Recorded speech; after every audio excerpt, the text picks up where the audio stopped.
The writer, or for that matter the speaker, conceives his thought whole as a unity, but must express it in a line of words. Okay, so let's just focus on the writer. We won't worry about the speaker. The writer comes up with ideas and can kind of think of them all together, all at once, those ideas. But when it comes to writing them out, has to write them step by step because they're using words. So the words are linear. You can only look at one word at a time in order, whereas an idea is something that you can imagine as a whole. And then we move on to the reader takes something linear that is just those words one at a time and has to find out what the whole idea was and what it meant. So they're talking about the communication process of transforming, like, this is what I see in my head, I turn it into words, I give it to somebody else, they take those words and they try and turn it back into what I saw in my head. It actually works. From it, get the original wholeness of thought. That is, get in the everyday sense of making sense of. But reconstruct is slightly better because what you're imagining is a process where the writer takes something apart, turns it into a string of words, and then the reader puts it back together to get the idea. So reconstruct actually works slightly better, even though get would be okay, especially in everyday usage. So So it's having the thought. So you come up with an conceive. idea. Yeah, to conceive something is to have an idea. So whatever idea you're having, it is It means forming conceived in your the mind. mind. That's Forming your right, mind. Yeah. forming a thought in your mind. So Yeah, conceiving. Okay. yeah. So you form a thought, and the thought is a whole thought, And but the why way the they and why the express it. yeah Sorry. why the author here said take this line of symbols. We don't have a symbol like the stars or blah blah blah. I don't know why symbols. They mean the words and letters that make up the words. Mm. The line of words is the line of symbols. Mm. So it becomes a representation, a symbolic representation of thought. So, and then once you realize that, that's what's going on here, the next sentence, there's a bit of a contrast because writing is more formal, speaking in front of an audience is more formal, conversation is a contrast, right? So to say that there's little difficulty in conversation because of all of these cues, whereas there's a lot that it's much more challenging to write and then to read. Yeah. Um, I will show you here. Ramit reconstruct as you mentioned and answer. Yeah. So the first sentence is about an inherently difficult process. The second sentence is about a contrast with that inherently difficult process, which is when we actually just have a conversation. There is a dialogue.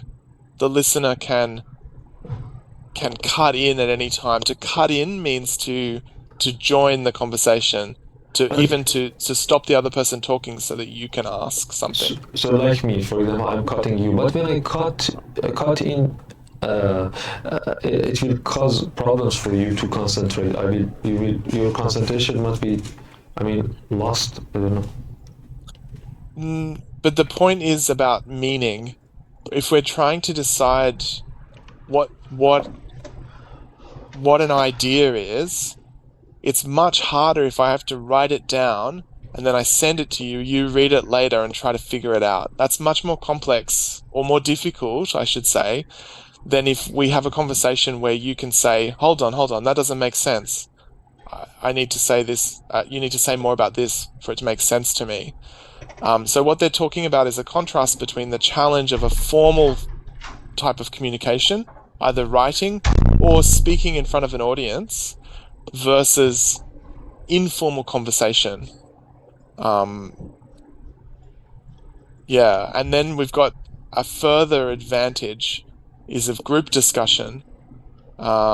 So where people can arrive on those ideas, arrive at that understanding or that meaning. Why is it a linear sequence of words?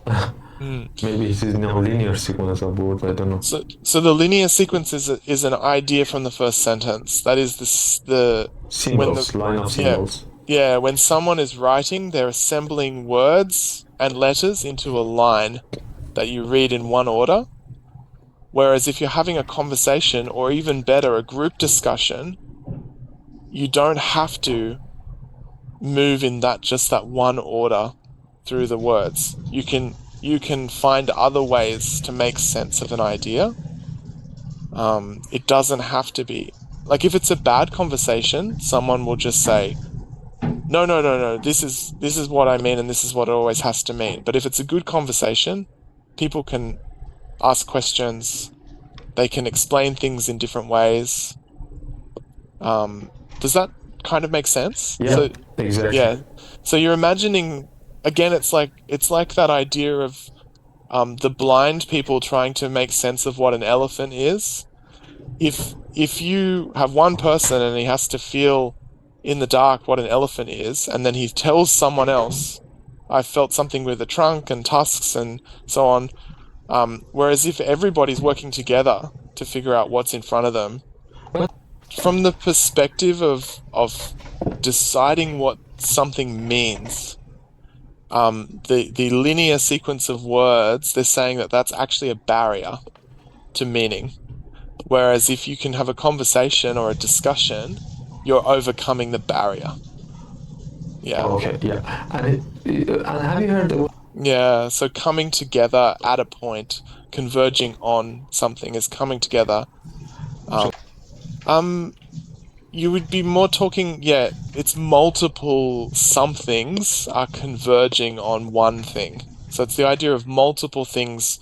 The opposite would be diverging.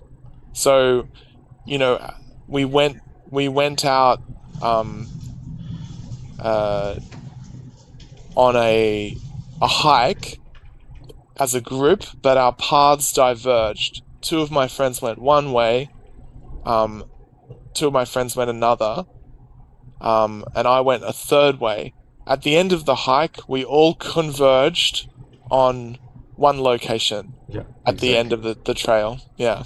Yeah. And also, please explain the Yeah, okay. I think physical is slightly confusing here, isn't it? But it's physical tone. they're talking about the tone that we give to our spoken words. last one, physical tone? Yeah. We do that as a physical process. So that's quite different from putting words on a page or on a screen and hoping that we can communicate our feelings or our meaning that way.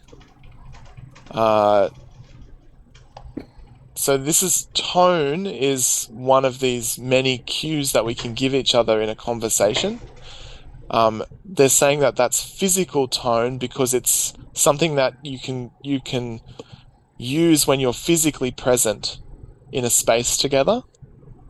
And it also involves things like modifying your voice. Yeah, I got it. Yeah.